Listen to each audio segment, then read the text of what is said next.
So we're recording 2 videos in one day. Awesome. I'm ready for it.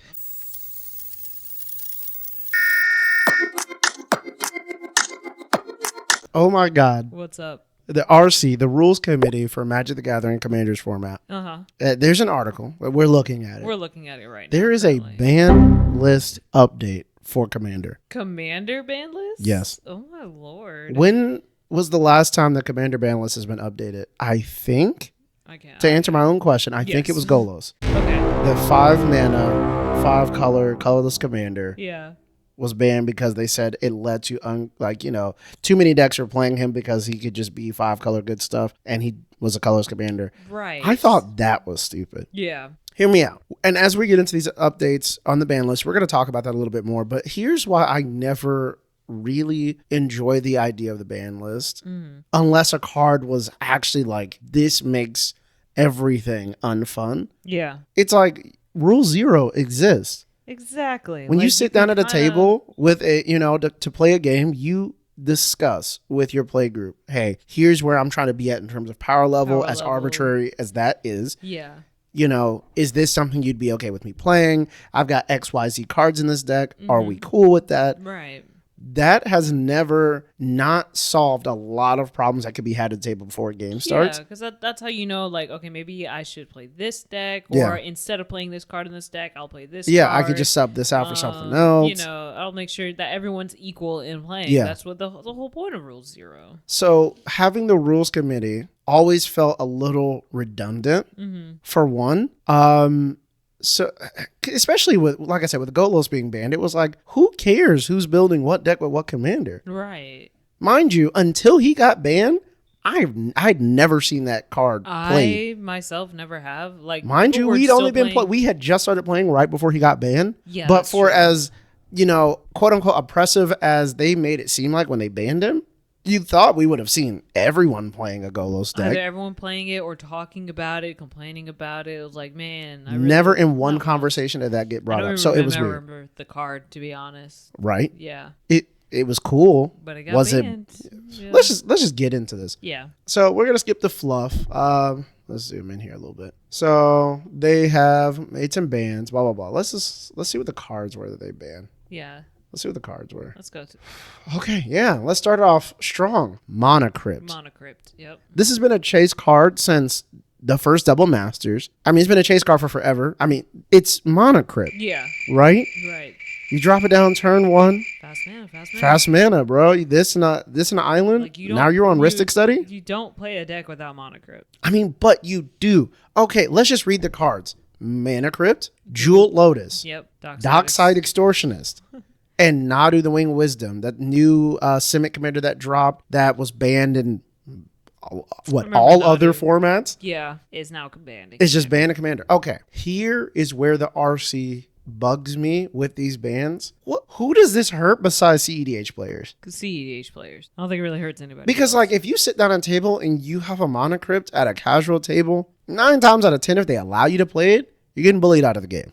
You know what I'm saying? Yeah. Even if it doesn't do anything to really affect the game that dynamically, which in a EDH game, let's say you've got a 5, like a deck that's a 5, right? Yeah. Putting a Monocrypt in it doesn't change your win rate all that much, in my opinion. Again, I've got no statistics. I've only got the games that I've played or the games that I've witnessed. Yeah. You can turn one a Monocrypt in a regular casual game and then still that doesn't give you too much of an edge, really. Yeah. You got to have other cards that support it. I don't get it. Jewel Lotus. Oh God. Didn't this card just get reprinted with new full borderless art? Yeah.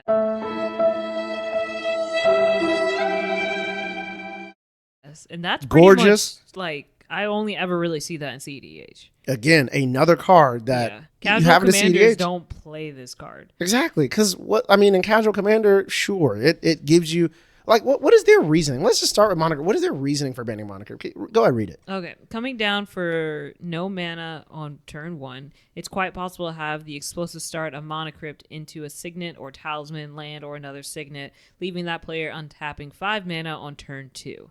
In games going over 12 turns, the accumulated threat of damage from Mana Crypt provides a reasonable counterbalance for its explosive effect.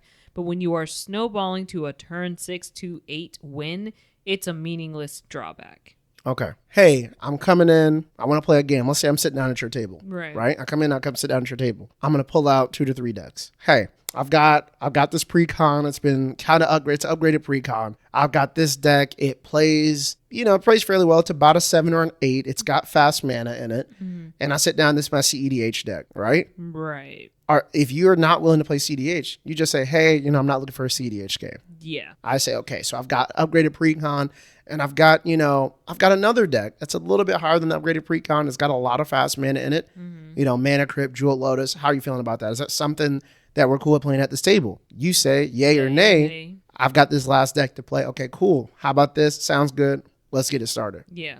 That is the point of Rule 0. Right. But to tell me I am not allowed to play a card because what? Like some people refuse to have Rule 0 conversations? Like could they explain to me? Yes, the example they gave is absolutely a situation that can happen. Yeah. You go land, Mana Crypt, Signet. Sure. That's a scary explosive turn 1. And now you're significantly ahead of everybody else on turn 1. Right. But if you're playing Mana Crypt, everyone else in that pod is playing Mana Crypt as well. Yeah. So, and what? Yeah. Because I know when I was that the playing RC's? my casual games, if I'm playing Mana Crypt, like everyone else was too. Everyone knew that I was playing Mana Crypt. And I knew that if other people were also playing Mana Crypt, and it was like, okay, cool. Yeah.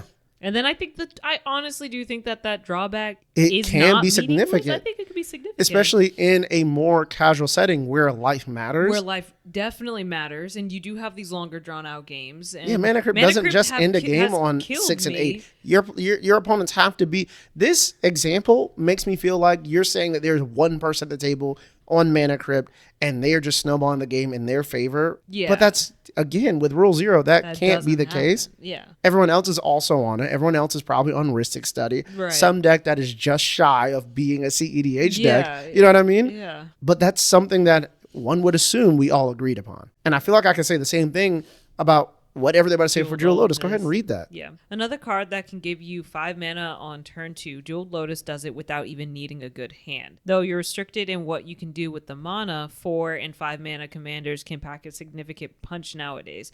After drawing cards to make up for the one-shot mana and defensive abilities such as Ward can't be interacted with that early in the game. So is this a counterbalance to Tivit? They're talking about Ward. Yeah. I mean, I'm sure there's other cards out, but again, like, what do we mean? Yeah, Tivit comes down and Tivit's scary. That's what that feels like that's talking about to me. The specific mention of Ward being something you can't interact with that early. Yeah. Sure. But again, just like Mana Crypt, if I'm playing with a Lotus in my deck, that does it. For example, I play with Jewel Lotus in my Hydra deck. My mono green Hydra deck. Yeah. What's my commander's name again? I cannot remember. Forgot his name. I'll pop him up on the screen or something. Yeah. But I play that in my mono green because he's a sick. I mean, yeah. Do I need it? No. But does it add consistency to a deck that's probably not that great? Yeah. Is that wrong? No. And I always sit down and I tell people when I play it, there is a Jewel Lotus and a Mono Crypt in this deck. If you're not comfortable with me playing those, I can swap those out for lands. I don't care. Yeah. It's never been a problem. No. And that has never changed how the win percentage of my deck. Again, in my opinion, somebody else is probably a statistician that can tell me. It sounds like they're mostly, I don't know if this is mostly them trying to get rid of it for casual commanders, but maybe cedh as well. No. Because cedh is its own thing. I know it's its own thing. Yeah. And this is why, I mean, look, before I get into that, go ahead and read Dockside, and then I'll get into that. Into that. Dockside isn't normally quite as explosive in the early game as the other two cards, right? But it can still go mana positive on turn 2 and start generating substantial treasures after that. How? Who is playing Dockside turn 2 to get 2 mana? Yeah, because there's nothing out for them to really use. Sure, you do that. You do that in a casual game. Yeah. That's bad. Yeah, you don't playing a Dockside just to get back the mana. A free Dockside is never a good Dockside. Yeah. Unless you're trying to flicker Dockside or something. What do you mean? Like, that's got to be what they're saying with this whole, it can start generating treasures out of. I mean, for who? The guy who's about to clone my Dockside later in the game, if that stays on board? Right. Not for me, who played it on turn 2 like an idiot. Yeah. Like, I don't get this. And the thing that I wanted to say was this is exactly why I always felt like cedh needed its own ban list. I agree. To have cEDH tied To everything else. because of this right here, right? They hit Crypt, they hit Lotus, they hit Dockside. All these things. Do you see Thassa's Oracle on here? No. Neither do I. No. And that if they're talking about stuff that is like unfun, gives you a crazy advantage in every single deck, demonic consultation, Thassa's Oracle is crazy. Yeah, there is a reason Blue Farm is and always will be great. Yeah, and people always know, like, there's always at least 1 or 2 people that are playing Thassa's Oracle in a pod. I mean, yeah, you kind of have to. Yeah, because what else do you do in I'm just saying, right? As someone who played cEDH, here and there, who played Commander, a lot over the last 5 years or whatever, right? Yeah. I don't feel like these are good things to touch because all this affects is cEDH.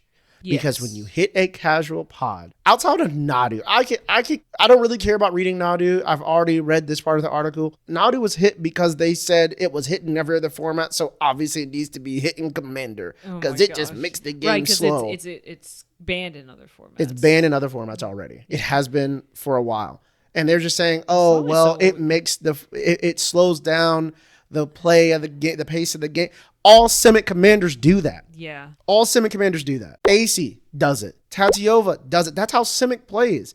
They stall, draw shit ton of cards, and just try to win the game eventually. Yeah. That's just... Nadu didn't do anything different than AC, than Tatiova, than any of... Like, what? So why was Nadu? Nadu just does it faster because he's 3 mana, and his ability can proc multiple times in a multitude of different ways with a lot of bad cards. I get it, though. That one makes more sense to me than these other ones, though. Yeah. Yeah. Because I can see how Nadu could become a problem in casual pods. I could see that. But then again, it's to the point where, like, can't we just throw this in the conversation with these at the... Hey, I got a Nadu deck. I did it with AC. Anytime I played a Simic commander, I always said, look, I got a Simic commander. I'm going to spin my wheels a lot. This game is probably going to take an hour. You cool with that? And people either said, yeah, it's fine or whatever, or they were like, I don't really got time for that. Yeah. Again, it's still a conversation. Whenever I come into a casual commander game, I'm usually more expectant for that to go. Yeah. I don't know if that's just me, but it's never a problem or bothersome if things... Plus, for me, if things take a longer time, there's more time for me to try to figure out a win. I think it's more like that player, their turn is going to take a long time. Okay. I mean, you remember my AC deck. You saw how many times I would sit there, people start having conversations while I'm just sitting here trying to make sure I'm hitting all my triggers, drawing all my cards, and then oh wait, I missed a trigger. Let me go back and I'm hitting. Yeah, but that's a problem with Simic commanders in general. Are we banning all of them? That's a good point. RC, are we banning them all? No, we're not. Because to say that Nadu is the problem and not how Simic commanders have been designed, that's a crazy, crazy statement. Yeah. Outlandish. That's very true. But just looking at this for the landscape beyond EDH, because again, this should not be an EDH question. That is the reason we have Rule 0. Yeah. I do not agree with the ban list for EDH. That's just me. Yeah. However, if there should be a ban list, maybe that should be for the more competitive format. I think so. I honestly don't believe in having ban lists for a casual game. Yeah. That doesn't make sense to me. It's casual. Because if you're having a commander tournament, they're all cEDH tournaments. Yes. You know what I mean? Yeah. There is no casual commander tournaments.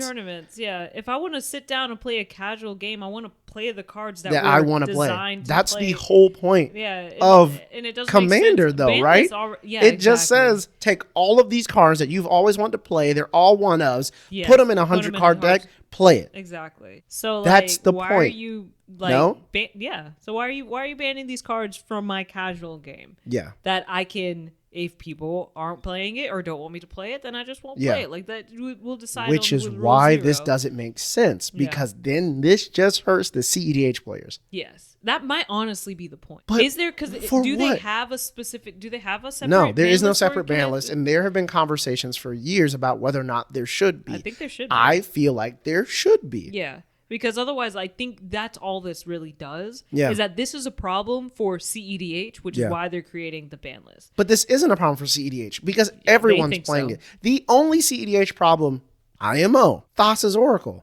Yeah. Like when you can play damn near any black-blue deck, especially when you throw red in it. Mm-hmm. So basically, almost any Grixis deck, any Grixis commander can be good. Yeah. Because of Dockside, because of Thassa's, because of Demonic Consultation, and what's the other card? You know the one I'm talking about? Underworld Breach. Okay, yeah. Come on now. Because like if everyone is having the same equal opportunity to have fast mana, I don't see what the problem is. Exactly. I don't see that being a problem. So this can't be for cedh. So this is for EDH. So what tables are you sitting at where people aren't having conversations prior to? Just say your job is pointless.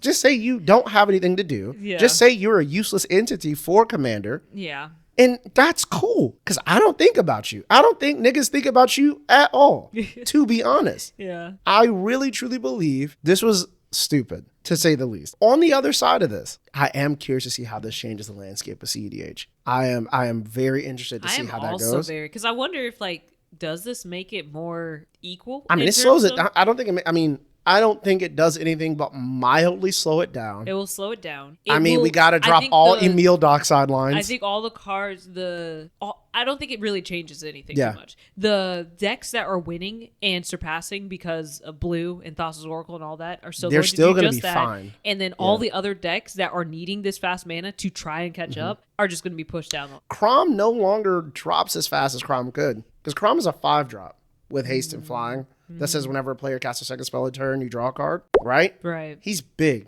Yeah. Jewel Lotus, Mana Crypt, they'd get him out pretty fast, pretty early. Yeah. Then you start snowballing advantage off Crom. Yeah. I can see it. I can see Crom not. I can see Crom taking a little bit of a hit here. Yeah. I mean, Dockside too. Hey, maybe Blue Farm does not continue to be the top CDH deck. But again, was that the purpose? And if so, why have we not just had a discussion where we just have a separate CDH ban list? I think, I don't know. I just really want to talk about this article real quick because it just came across my feed on Twitter. It was really bugging me. Yeah. That this happened. I don't know. I didn't expect it. Me neither. For Commander, a ban list? Yeah, I may not be playing anymore because I'm definitely a little bit more into Celestials right now. But I mean, I still want to keep up. Yeah. You know, I still got to keep up with it. Of course. I wonder what Dylan and Cameron think about this, because I know they're like anti-ban list. Yeah. Like, so I'm right with them too. I'm anti-ban list. Yeah, I think they were of the mindset that they don't need a separate ban list for CEDH. That's what I mean. Okay. I think that's where their head is at. So I think that's where I differ with them a little bit. Yeah, because I think but I don't think we need it in terms of, like to have it just to have it. But if we're going to have a ban list in general, it should be for CEDH. That is my point. Yeah. And Thassa's Oracle should be on it. Should that be the only card on it? I don't know. I don't know enough about CEDH to make that call. Make that call. Yeah, right. But Thassa's Oracle should be on it. Because I mean, yeah. But no, just I really just wanted us to talk about this real quick. Because I know we're big into Magic. We've spent thousands of dollars. Don't say we when that was you. Anyway. Don't say we. Anyway, to everyone that bought or packs or boxes or bundles or just straight out bought the singles to get that pretty Jewel Lotus. Like, I remember the box opening moment when you finally pulled your very own Jewel Lotus. How many boxes of Commander Masters did I buy? Just for this card. Like, I think, yes, I could have bought singles, but cracking packs is crazy. It's an addiction. Anyway, like 4 boxes before I pulled one out of the last pack. Yes. Yeah. But I mean, I'm just talking about like that borderless, like frame brick, whatever they called it. I mean, again, I'll throw it up on the screen for anyone that doesn't know. I guess you're gonna have to make it a wall ornament now. Right. I'm sorry. Like, I mean, to those people I sold my Dockside to when I finally pulled one. Sorry about that. But nice come up. Great come up. I mean, honestly, I bet. Let's just talk about that briefly before we head off. The dump is just about to happen on these cards. Oof. Insane. Ooh, yeah. You know what we need to do though, right? No. Pick up some Mana Crypts for when they eventually pull that off the ban list.